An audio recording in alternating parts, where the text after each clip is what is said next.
Ada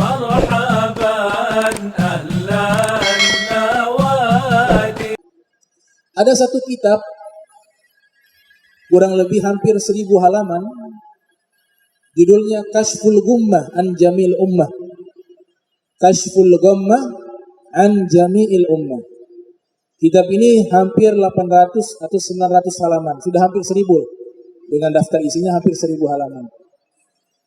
Dalam kitab tersebut disusun oleh Al-Imam Abdul Wahab Sya'rani, seorang ulama besar yang ada di Mesir. Al-Imam Abdul Wahab Sya'rani.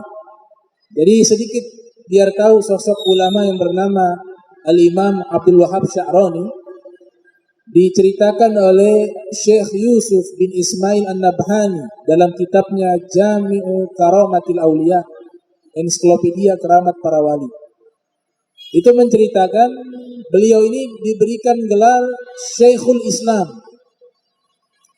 Syekhul Islam, guru besar di dalam agama Islam. Yang luar biasanya, gelar Syekhul Islam ini beliau dapat dari ulama-ulamanya bangsa manusia dan ulama-ulamanya bangsa jin. Jadi bangsa jin juga punya ulama. Bangsa jin juga punya ulama. Jadi pengakuannya dua bangsa. Pengakuan beliau sebagai Syekhul Islam itu pengakuan dari ulama kalangan manusia dan juga daripada ulama kalangan bangsa jin. Makanya diceritakan dalam kitab tersebut Jami'u Karamatil Auliya, bangsa jin datang dengan jumlah yang begitu banyak beserta dengan ulama-ulamanya. Mereka datang menemui Syekh Abdul Wahab Sya'rani. Kemudian bangsa jin memberikan banyak pertanyaan, dijawab oleh beliau. Seluruh pertanyaan bangsa jin yang diberikan kepada beliau, Al-Imam Abdul Wahab Sya'rani menjawab seluruhnya. Akhirnya jawaban ini jadi satu kitab. Ada kitab beliau itu menjawab pertanyaan bangsa jin. Ada kitabnya. Setelah jawaban itu telah dijelaskan seluruhnya oleh Al-Imam Abdul Wahab Sya'rani, maka ulama yang ada di kalangan bangsa jin langsung memberikan gelar kepadanya, "Anta Syekhul Islam." Engkau adalah guru besar di dalam agama Islam. Maka disebutkan Syekhul Islam, pengakuannya di dua alam, yaitu alam manusia dan alam bangsa jin. Itu luar biasa. Jadi kitabnya ada itu. Kitab di mana beliau menjawab pertanyaan-pertanyaan dari bangsa jin. Jadi satu jilid kitab. Nah, Al-Imam Syekh Abdul Wahab Sya'rani punya kitab namanya Kashful Gummah. Kashful Gummah an Jamil Ummah. Beliau ceritakan Sayyidina Anas bin Malik ini bukan hanya memiliki sehelai rambutnya Nabi Muhammad SAW, tapi juga gelasnya Nabi. Ada gelasnya Rasul SAW. Ketika Nabi seling minum air, itu menggunakan gelas tersebut. Dan biasa yang menuangkannya itu di rumah itu Sayyidina Anas bin Malik.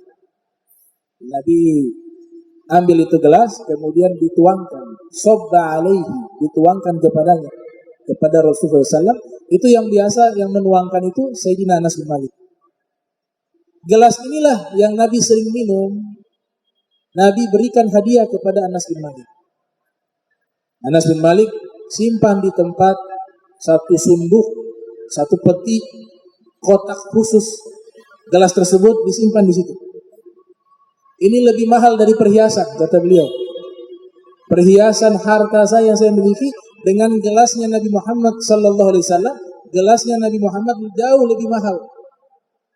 Ini beliau simpan. Ya, sangat ketat penyimpanannya. Kemudian juga diberikan juga mindilun Nabi, sapu tangannya Rasul sallallahu alaihi wasallam, di mana Nabi sering keluar rumah. Disebutkan dalam kitab Syama'il Muhammadiyah yang disusun oleh Al-Imam Muhammad bin Isa Tirmidzi yang lahir 209 Hijriah, meninggal 279 Hijriah. Imam Tirmidzi meriwayatkan Nabi sallallahu alaihi wasallam ketika keluar rumah tidak pernah lupa membawa sapu tangan, mindil, dan juga tidak pernah lupa membawa mustun, sisir. Jadi Nabi kemana-mana bawa sapu tangan, bawa sisir. Orangnya rapi, bersih. Setiap kali keringat bercucuran, sapu tangan itulah digunakan untuk mengusap keringatnya beliau sallallahu alaihi wasallam. Dan sapu tangan ini diberikan kepada Sayyidina Anas bin Malik radhiyallahu ta'ala anhu wa arda. Ada satu kejadian ketika beliau membawa sapu tangan Nabi Muhammad sallallahu alaihi wasallam, kemudian lewat ke dapur. Pada waktu itu kalau menyalakan kompor kan pakai kayu bakar.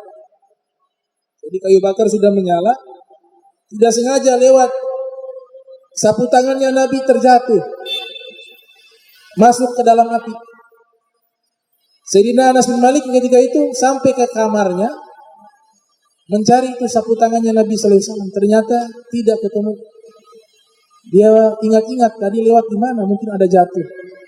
Akhirnya dia teringat, oh tadi lewat dapur. Dia balik ke dapur.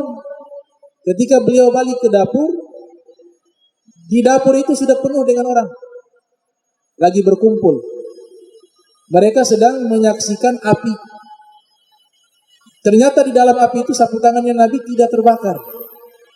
Jadi seluruhnya ini menyaksikan, mereka heran, kenapa ini sapu tangan, kain, kok di dalam api tidak terbakar sama sekali. Maka Sayyidina Anas bin Malik pun melihat, oh ini sapu tangan. Kemudian Anas bin Malik mengatakan, kenapa dia tidak terbakar sapu tangan tersebut? Karena itu sapu tangan pernah mengusap keringatnya Nabi Muhammad SAW. Jadi keringat Nabi Muhammad tidak bisa terkena api. Api neraka saya tidak mampu membakar keringatnya Nabi SAW. Bagaimana dengan api dunia? Dan Sayyidina Anas bin Malik, beliau tidak pernah mencuci sapu tangannya Nabi SAW. Kenapa? Karena keringat dari Nabi kita Muhammad SAW itu lebih wangi dari minyak kasturi. Beliau mengatakan, ma syamimtu rihan atyab min rihin Nabi sallallahu alaihi wasallam. Saya tidak pernah mencium aroma wangi yang lebih wangi seperti aroma wanginya Nabi Muhammad sallallahu alaihi wasallam. Yakni keringatnya Nabi Muhammad sallallahu alaihi wasallam. Sehingga banyak di kalangan para sahabat, mereka ini mengambil keringatnya Nabi dijadikan sebagai minyak wangi. Di antaranya ibundanya daripada Sayyidina Anas bin Malik, Ummu Sulaim, juga dalam satu riwayat disebutkan dalam kitab Wasailul Wusul ila Syama'ilir Rasul, Nabi tidur siang, kemudian cuaca sangat panas, keringat Nabi bercucuran, maka Ummu Sulaim mengambil satu wadah, diletakkan di bawah, persis di bawahnya Nabi SAW. Maka keringat itu menetes dan tertampung di wadah tersebut. Kemudian Nabi terbangun, Nabi lihat itu wadah sudah penuh dengan keringat Nabi Muhammad SAW. Nabi bertanya, ya Ummu Sulaim, apa yang kau lakukan? Kata Ummu Sulaim, ya Rasulullah, naj'alu, kami jadikan keringatmu itu tib, minyak wangi. Wa huwa atyabut tib, dan ini adalah minyak wangi yang paling wangi, kata Rasulullah, dari keringatnya Nabi Muhammad sallallahu alaihi wasallam.